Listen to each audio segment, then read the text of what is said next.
Assalamualaikum warahmatullahi wabarakatuh. Sobat sehat, bertemu kembali dengan saya Dr. Sofi. Ini adalah video saya yang ke-132.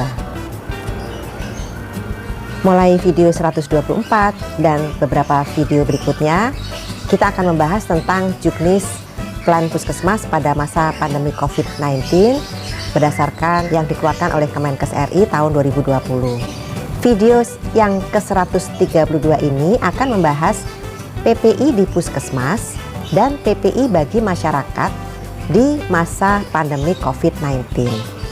Ini merupakan video ke-9 dari beberapa video yang disiapkan untuk membahas juknis Plan Kesehatan Puskesmas pada masa pandemi COVID-19. Sobat sehat, yuk kita bahas tentang PPI di Puskesmas dan PPI bagi masyarakat di masa pandemi COVID-19. Pelaksanaan pencegahan dan pengendalian infeksi atau PPI di Puskesmas bertujuan untuk memutus siklus penularan penyakit infeksi melalui kewaspadaan standar dan kewaspadaan berdasarkan transmisi. Agar pelaksanaan PPI dapat terlaksana dengan baik, maka petugas Puskesmas perlu memahami 6 komponen rantai penularan, yaitu yang pertama, agen infeksi atau infectious agent adalah mikroorganisme penyebab infeksi.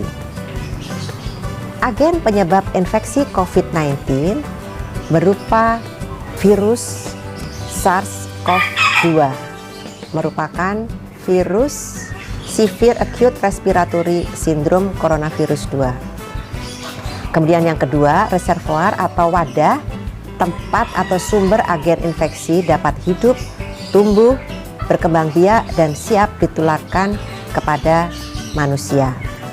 Reservoir COVID-19 adalah saluran nafas atas.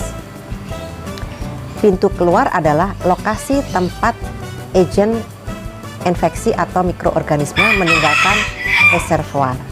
Pada COVID-19 melalui saluran nafas, hidung, dan mulut. Keempat, cara penularan atau metode transmisi adalah metode transport mikroorganisme dari wadah atau reservoir ke penjamu yang rentan. Pada COVID-19, metode penularannya yaitu yang pertama kontak, baik langsung atau tidak langsung, kedua droplet, dan ketiga airborne. Kemudian pintu masuk dari penularan COVID-19 adalah lokasi agen infeksi memasuki penjamu yang rentan. Virus COVID-19 melalui saluran napas, hidung, mulut, dan mata.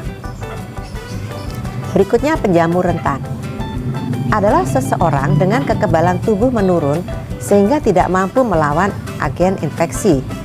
Faktor yang dapat mempengaruhi kekebalan adalah umur, status gizi, status imunisasi, dan penyakit kronis.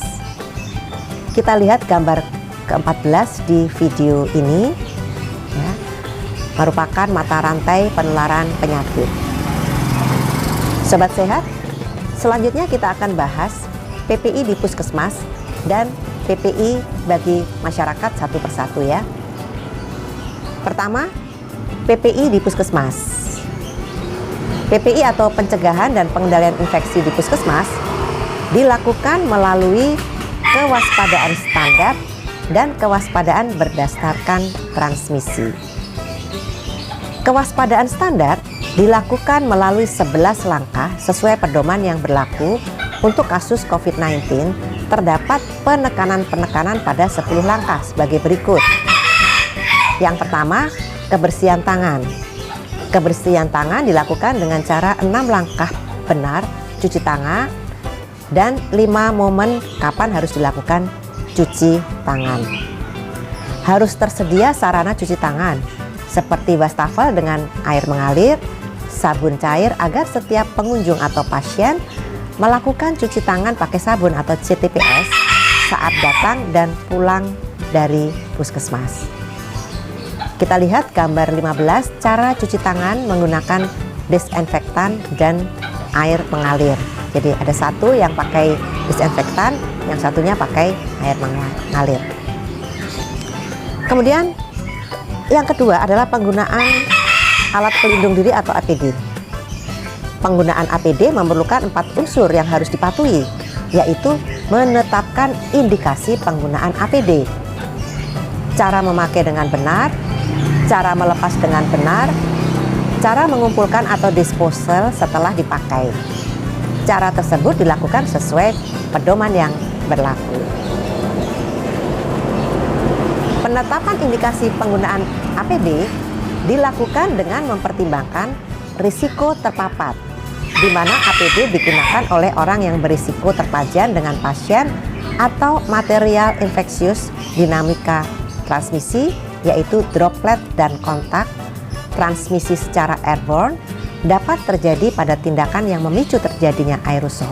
Misalnya, resusitasi jantung paru, pemeriksaan gigi seperti menggunakan scaler ultrasonik dan high speed air driven, pemeriksaan hidung dan tenggorokan, pemakaian nebulizer, dan pengambilan swab. Jenis APD yang digunakan pada kasus COVID-19 berdasarkan tempat layanan kesehatan, profesi, dan aktivitas petugas. Cara pemakaian dan pelepasan APD dapat dilihat pada lampiran juknis ini. Selanjutnya, kesehatan lingkungan. Jadi PPI yang ketiga adalah kesehatan lingkungan. Langkah-langkahnya adalah A. Pembersihan area sekitar pasien menggunakan klorin 0,05% atau H2O2 0,1 sampai 1,4%. Bila ada cairan tubuh, menggunakan klorin 0,5%. Lalu dilakukan pembersihan permukaan sekitar pasien, harus dilakukan secara rutin setiap hari, termasuk setiap kali pasien pulang atau keluar dari pasienkes atau terminal dekontaminasi. Kemudian pembersihan juga perlu dilaksanakan terhadap barang yang sering tersentuh tangan, misalnya nakas di samping tempat tidur dengan bed rails, tiang infus, tombol telepon, gagang pintu, permukaan meja kerja, anak kunci, dan lain-lain. Kesehatan lingkungan yang berikutnya adalah ventilasi dan kualitas udara. Sistem ventilasi adalah sistem yang menjamin terjadinya pertukaran udara di dalam gedung dan di luar gedung yang memadai, sehingga konsentrasi droplet nuklei menurun. Sistem ventilasi campuran mengkombinasikan antara ventilasi alamiah dan penggunaan peralatan mekanis. Misalnya, kipas angin yang berdiri atau diletakkan di meja dapat mengalirkan udara ke arah tertentu. Hal ini dapat berguna bila dipasang pada posisi yang tepat, yaitu dari petugas kesehatan ke arah pasien. Selanjutnya, langkah PPI yang keempat adalah penempatan pasien. Penempatan pasien termasuk di sini penyesuaian alur guna menempatkan pasien infeksius terpisah dengan pasien non-infeksius. Di samping itu, penempatan pasien disesuaikan dengan pola transmisi infeksi penyakit pasien, antara lain kontak, droplet, airborne, sebaiknya ruangan tersendiri. Langkah kelima PPI adalah etika batuk dan bersin. Petugas, pasien, dan pengunjung dengan gejala infeksi saluran nafas harus menerapkan etika batuk.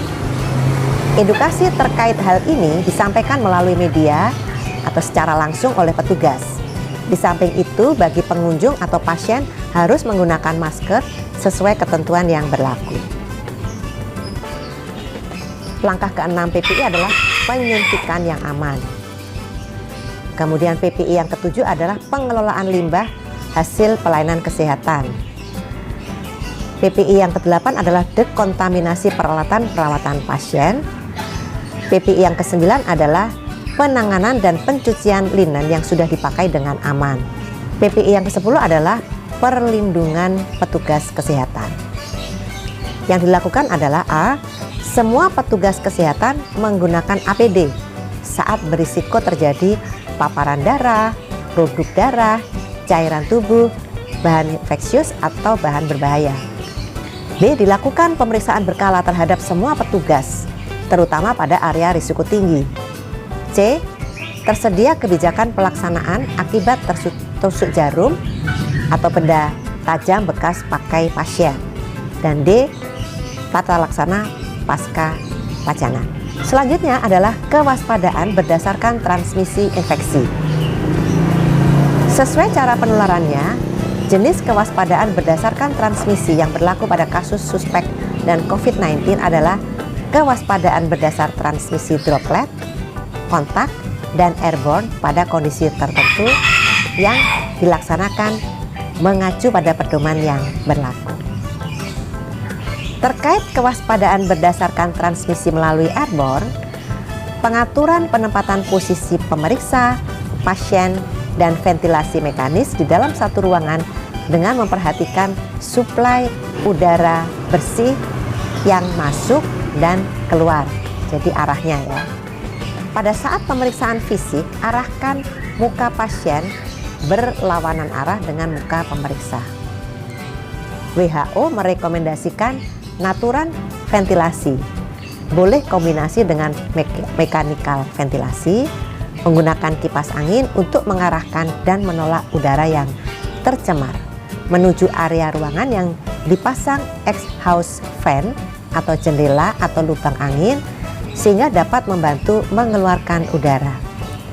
Posisi duduk petugas juga diatur agar aliran udara bersih dari arah belakang petugas ke arah pasien atau memotong antara pasien dan petugas. Kita lihat gambar 16, contoh aliran udara antara pasien dan petugas. Sumber pedoman teknis bangunan dan prasarana fasilitas pelayanan kesehatan tingkat pertama untuk mencegah infeksi yang ditransmisikan melalui udara atau airborne infection yang dikeluarkan oleh Kemenkes tahun 2014.